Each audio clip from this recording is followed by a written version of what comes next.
Minasyaitonirrajim.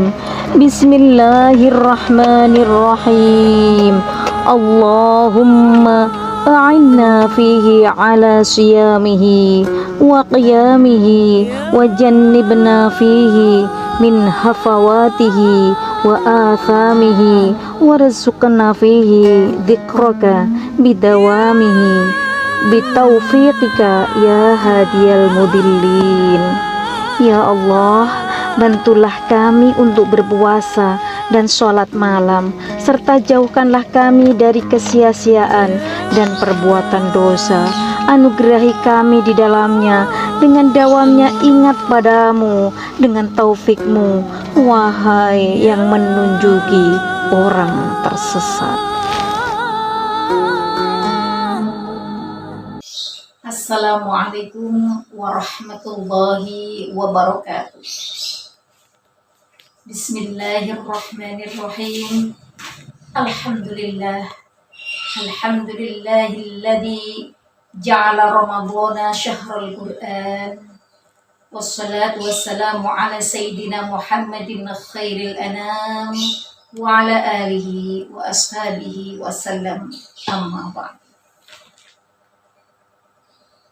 Kembali saya menyapa kepada semua sahabat-sahabat kaum muslimin dimanapun berada. Alhamdulillahirabbil alamin, di hari ke-7 bulan suci Ramadan ini Allah masih memberikan kesempatan kita untuk memperkaya diri dalam amaliyah ibadah, menebar kebaikan di mana Allah janjikan akan melipat gandakan pahalanya di bulan suci Ramadan ini. Shalawat beriring salam semoga tetap terlimpahkan kepada beliau Rasulullah Shallallahu Alaihi Wasallam yang selalu memberikan suri tauladan kepada kita untuk senantiasa berbuat baik dimanapun kita berada. Nabi Muhammad Shallallahu Alaihi Wasallam yang merupakan panutan kita telah menganjurkan untuk senantiasa berbuat baik kepada siapapun juga di dunia ini. Tak lupa kepada hewan atau tumbuhan. Lazimnya pada semua makhluk di hadapan Allah Subhanahu wa Ta'ala, saat kita berbuat baik pasti itu ada nilainya. Sekecil apapun perbuatan baik atau jelek di hadapan Allah ada nilainya. Baik akan bernilaikan baik. Begitu juga jika perbuatan itu jelek, maka ada nilai kejelekan di dalamnya. Nabi Muhammad Shallallahu Alaihi Wasallam bersabda, Bismillahirrahmanirrahim. An Abi Ya'la Shaddad ibn Aus radhiyallahu an Rasulillah Shallallahu Alaihi Wasallam qala, Inna Allaha katabal ihsan ala kulli syai'in. Fa'idha qataltum fa'ahsinul qitlah wa idha dabahtum fa'ahsinul dabahah wal yajid ahadukum syafratahu wal yurih dabihatahu. Yang artinya, sesungguhnya Allah mewajibkan berlaku baik terhadap segala sesuatu.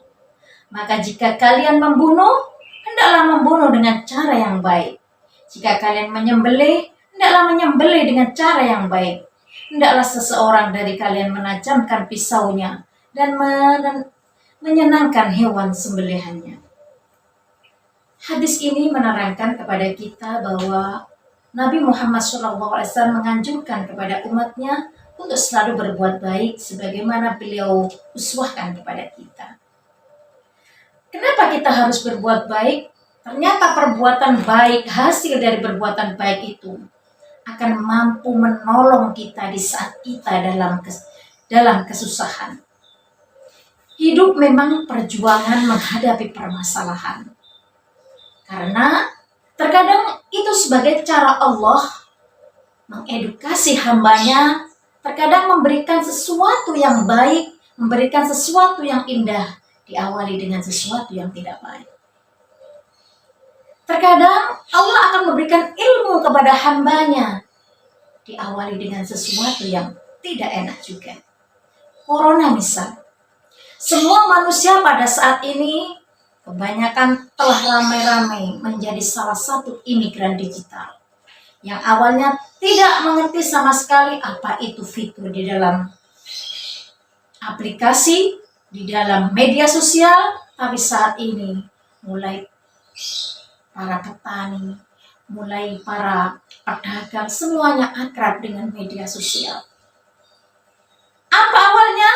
Ternyata berawal dari sebuah pandemi corona. Ada satu kisah seorang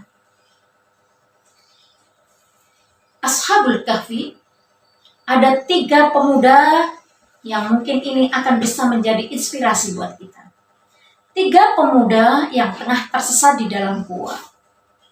Tiba-tiba ketika pemuda itu di dalam gua, mendung begitu tebal, geledek menyambar, hujan deras tak terhingga. Akhirnya pintu gua tertutup oleh batu besar. Panik ketiga pemuda ini saat mengetahui pintu gua telah tertutup oleh batu besar hingga mereka bertiga tersesat di dalamnya, tidak mampu untuk keluar. Akhirnya ketiga pemuda ini bermusyawarah bagaimana agar pintu gua ini bisa terbuka. Mereka bermusyawarah, mari kita minta kepada Allah Subhanahu wa Ta'ala. Dengan lantaran amalan baik apa yang pernah kita lakukan, hingga kita bisa minta kepada Allah melalui amalan baik itu. Akhirnya ketiga pemuda ini menyetujui bahwa mereka mengutarakan semua amalan baik yang mereka lakukan untuk bisa mengadu kepada Allah agar terbuka pintu gua dari batu besar itu. Pemuda yang pertama, beliau pernah berbuat baik, selalu memberikan susu kepada ibunya, merawat ibunya melebihi merawat anak dan istrinya. Setiap pagi dan sore, pemuda ini memberikan susu kepada ibunya meskipun anaknya sampai menarik-narik baju karena kehausan ingin meminum susu itu. Tapi susu itu tidak diberikan kepada anaknya, diberikan kepada orang tuanya hingga orang tuanya merasa senang dan menganggap anaknya mampu. Ya Allah, kata pemuda yang pertama, jika ini perlakuan saya ini terhadap orang tua saya ini kau anggap baik dan punya nilai di hadapanmu, tolong ya Allah, bukalah pintu gua ini. Akhirnya ketiga pemuda ini melihat pintu gua perlahan sedikit demi sedikit terbuka. Namun pintu gua belum bisa terbuka dengan lebar. Akhirnya pemuda yang kedua berdoa kepada Allah melalui amalan baik yang pernah dia lakukan. Ya Allah, saya pernah menyintai keponakan saya sendiri. Dan keponakan saya ini memberi menarget kepada seseorang ketika seseorang itu ingin menemani dia, ingin berkencan dia dengan imbalan 10 dinar. Akhirnya sang paman ini berusaha sekuat tenaga mencari uang 10 dinar agar bisa menemani dan berkencan dengan keponakannya. Tapi apa yang terjadi? Ketika uang sudah terkumpul dan pemuda ini siap memperkosa keponakannya, ponakannya akhirnya mengingatkan, takutlah kamu kepada Allah. Pemuda ini akhirnya tersadar. Ketika siap memperkosa keponakannya, beliau menyadari bahwa ini perbuatan salah.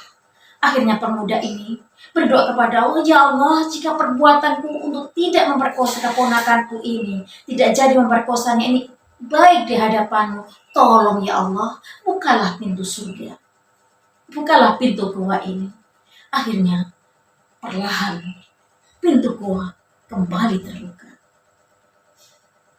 Giliran pemuda yang nomor 3, mereka berdoa juga, dia berdoa juga tentang amalan baik yang pernah dia lakukan agar bisa gua ini terbuka dengan lebar, biar dia bisa keluar dari gua ini dengan leluasa. Pemuda yang untuk nomor 3 ini ternyata pernah memperkerjakan seseorang dengan catatan seseorang ini akan dibayar dengan 1 dirham. Ketika tiba saatnya memberikan upah, pekerja tadi tidak mau dibayar dengan 1 dirham. Mereka ikhlas dengan perbuatannya. Namun perlahan pemuda ini akhirnya pergi lagi ke tempat pemuda yang memperkerjakan tadi, meminta uang yang pernah diberikannya. Kemudian pemuda yang nomor 3 tadi ternyata menggunakan uang yang awalnya diberikan kepada pekerjanya yang tidak mau tadi untuk dibelikan sapi. Akhirnya sapinya menjadi berkembang, dirawat oleh beberapa perawatnya. Tapi akhirnya pemuda tadi bilang, kalau kamu mau mengambil upah kamu, silahkan ambil sapi berikut yang mengembalanya. Akhirnya pemuda nomor 3 tadi berdoa kepada Allah, ya Allah, jika perbuatanku ini kau anggap baik, maka bukalah pintu gua ini. Ternyata Allah memberikan kemurahan kepada hamba-hambanya ini melalui perbuatan baik. Terbukalah pintu gua ini. Akhirnya ketiga pemuda ini mampu keluar dari pintu gua dengan leluasa. Demikian sekelumit kisah yang mungkin bisa menjadi inspirasi buat kita semuanya untuk senantiasa berbuat baik agar mampu menyelesaikan masalah kita melalui rahimnya Allah Subhanahu wa taala. Demikian, kurang lebihnya mohon maaf. Wassalamualaikum warahmatullahi wabarakatuh.